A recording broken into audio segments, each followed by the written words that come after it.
Bom, gente, vamos dar continuidade às nossas aulas, certo? E aqui a gente vai conhecer os gráficos. O que são os gráficos? Onde encontramos gráficos? Geralmente a gente encontra gráficos em pesquisa. A gente geralmente vê no jornal, na revista, nos livros, certo? E em vários outros lugares. Os gráficos são representações que facilitam a análise de dados, os quais costumam ser dispostos em tabelas quando se realiza pesquisas estatísticas, certo?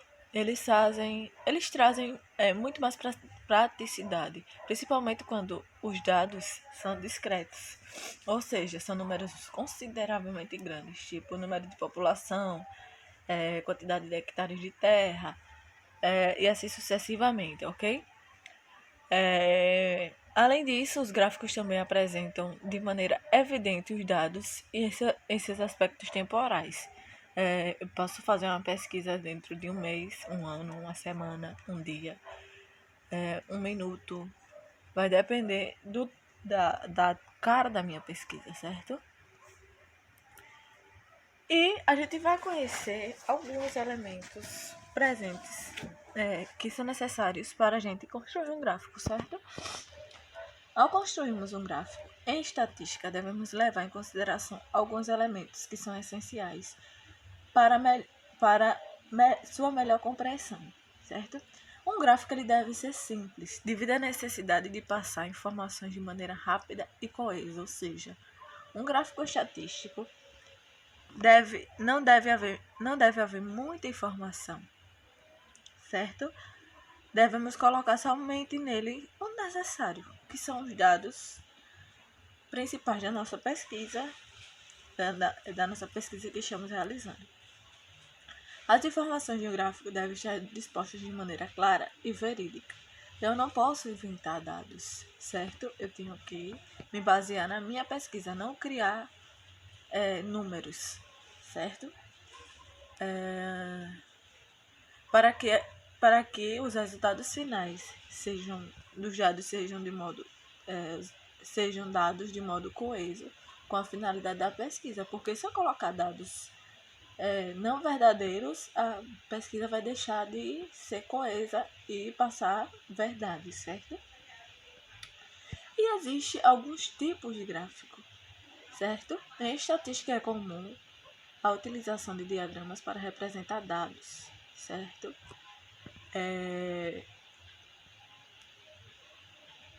E é comum a gente utilizar diagrama. O que é diagrama? São gráficos construídos em duas dimensões. Diagrama são gráficos construídos em duas dimensões, isto é, no plano. Existem vários modos de representar os gráficos, que é os gráficos de ponto, os gráficos de linha, os gráficos de barra, o de coluna e o de setor, certo? Onde a gente vai conhecer um a um, certo? O primeiro vai ser o gráfico de pontos, também conhecido como dot plot, certo? Ele é utilizado quando possuímos tabela de distribuição de frequências, sendo ela absoluta ou relativa. O gráfico de pontos pode ter por objetivo apresentar dados de tabela de forma resumida e possibilitar a análise de dados de distribuição e possibilite a análise das distribuições de dados, certo? Ele vai nos permitir distribuir os dados que a gente conseguiu. Vamos ver essa pesquisa aqui. Suponha uma pesquisa realizada em uma escola de educação infantil, na qual foram coletados dados das crianças, certo? Nesta coleta, foram organizados o seguinte rol. Aqui nessa tabelinha eu tenho as idades das crianças. Eu tenho 2 crianças com 1 ano, 4 crianças com 2 anos, 2 crianças com 3, 6 crianças com 4 anos, 2 crianças com 5 anos e 1 com 6, certo? E aqui eu tenho o gráfico, representando o gráfico de pontos, ok? Crianças com 1 ano. Eu tenho 2 crianças com 1 ano, então eu coloquei 2 pontinhos. 4 crianças com 2 anos. 1, 2, 3, 4. Cada pontinho desse representa uma criança, certo? 2 crianças com 3 anos. 1, 2. 6 crianças com 4 pontos. Com 4 anos. 1, 2, 3, 4, 5, 6. 2 crianças com 5 anos. 1, 2. E uma criança com 6 anos. Cada pontinho desse representa uma criança. Quando eu trabalhar com gráfico de pontos, eu vou colocando os dados de acordo com a quantidade de pessoas que eu pesquiso, certo? E agora a gente vai para o gráfico de linhas. Ele é utilizado em casos que existe a necessidade de analisar dados ao longo do tempo, certo? Este gráfico é muito presente em análises financeiras, onde o eixo das abscissas, que é o nosso xzinho, quando a gente viu plano cartesiano, ok? Representa o tempo, que pode ser dado em anos, meses, dias, horas, minutos, segundos, certo? No eixo do x. E no eixo das ordenadas, que é o eixo do y, que vai representar os outros dados, certo? Vai depender do que eu quero na minha pesquisa, mas no eixo do x eu vou ter sempre tempo, ok? E uma das vantagens deste tipo de gráfico é a possibilidade de realizar análise de mais de uma tabela, por exemplo.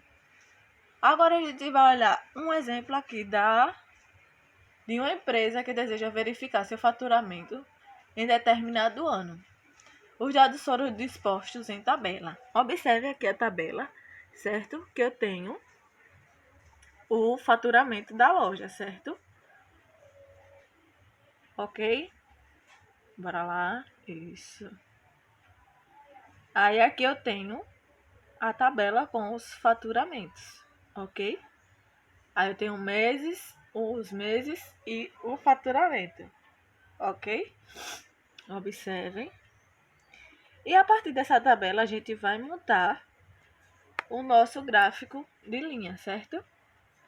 Observe que em janeiro o faturamento foi de 10 mil, certo? Aqui, observe no nosso gráfico que o pontinho começa no 10 mil. Aí em fevereiro, vamos voltar, perdoe-me. Vamos voltar. Em fevereiro foi para 15 mil. Então, ele aumentou para 15 mil, certo? Lembrando que aqui, ó, de um ponto para o outro, eu aumento 5 mil. 5 mil, 10 mil, 15 mil, 20 mil, 25 mil e 30 mil, ok? Aí foi para 15 mil. Observe que em março ele deu uma caída, certo? Março, ele caiu para 8 mil, certo? Então, nosso gráfico caiu e ficou aqui em 8 mil. Entre 5 mil e 10 mil, o 8 mil está mais ou menos aqui, certo? E em abril, ele subiu novamente para 15 mil, ok? Olha só. Subiu novamente para 15 mil. Aqui, em maio, ele subiu para 20 mil. Mês de maio, aqui nessa retinha, ele subiu para 20 mil, certo? E em junho, ele subiu para 24 mil, certo? E assim sucessivamente. E a gente vai analisando a tabelinha e construindo o gráfico. Quando desce, quando sobe, quando diminui, quando aumenta, certo? E assim a gente constrói um gráfico de linha. Já o gráfico de barra tem por objetivo comparar os dados de determinada amostra, utilizando retângulos de mesma largura e altura. A altura, esta que deve ser proporcional ao dado envolvido. Isto é, quanto maior a frequência de dados, maior deve ser a altura do retângulo. Ou seja, quanto maior o número de pesquisados, maior será a altura do do nosso a altura do nosso gráfico, certo? Quanto maior a frequência de dados, maior deve ser a altura do nosso retângulo, ok? Observe aqui, ó. Imagine que uma determinada pesquisa tem por objetivo analisar o percentual de determinada população que tem acesso, que acesse ou tenha internet, energia elétrica, rede de celular, aparelho celular ou tablet, ok? Os resultados da pesquisa podem ser dispostos em um gráfico como este, certo? Observe que vamos supor que os que têm acesso são rosa e os que não têm acesso são os azuis, certo? Aqui embaixo eu vou ter o tempo no ano de 2001, ano de 2002, ano de 2003. Os rosas são os que têm acesso e os azuis são os que não têm acesso. Observe, ele vai fazendo isso anualmente. Ele fez a pesquisa em um ano e cada ano ele vai fazer a pesquisa. Observe que os dados vão aumentando. Os que têm acesso vai aumentando a quantidade de pessoas que têm acesso, certo? E assim a gente consegue montar um gráfico de barras. E gráfico de coluna, seu estilo é semelhante ao gráfico de barras, sendo que para a mesma finalidade, o gráfico de colunas sendo utilizado para a mesma finalidade. O gráfico de colunas, então é usado quando as legendas forem curtas, ok? A fim de deixar mais espaço em branco no gráfico de barras. Então, o gráfico de colunas, ele tem a finalidade de apresentar legendas curtas. Quando eu vou ter uma legenda curta, tipo a quantidade de, como por exemplo aqui, a quantidade de suco de uva, laranja, manga e pêssego. Então aqui eu vou fazer uma legenda curta, certo? Que são os tipos de suco, e montar o gráfico. Observe aqui, ó, no nosso gráfico, que o suco de uva eu tenho 30 mil litros, certo? Observe que aqui eu tenho a legenda e aqui eu tenho a quantidade de produção, certo? Em litros. Como é suco, é líquido, é em litros. Eu tenho 30 mil litros de suco de uva, 35 mil litros de suco de laranja, eu tenho 15 mil litros de suco de manga e 10 mil litros de suco de pêssego, certo? Então, eu vou usar dessa forma. E para finalizar, eu vou ter o gráfico de setor, que é utilizado para apresentar dados estatísticos com círculos divididos em setores, por isso que é setor, certo?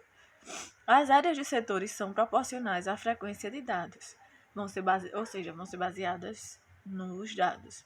Quanto maior a frequência, maior a área do setor circular, certo? Aqui eu tenho um exemplo que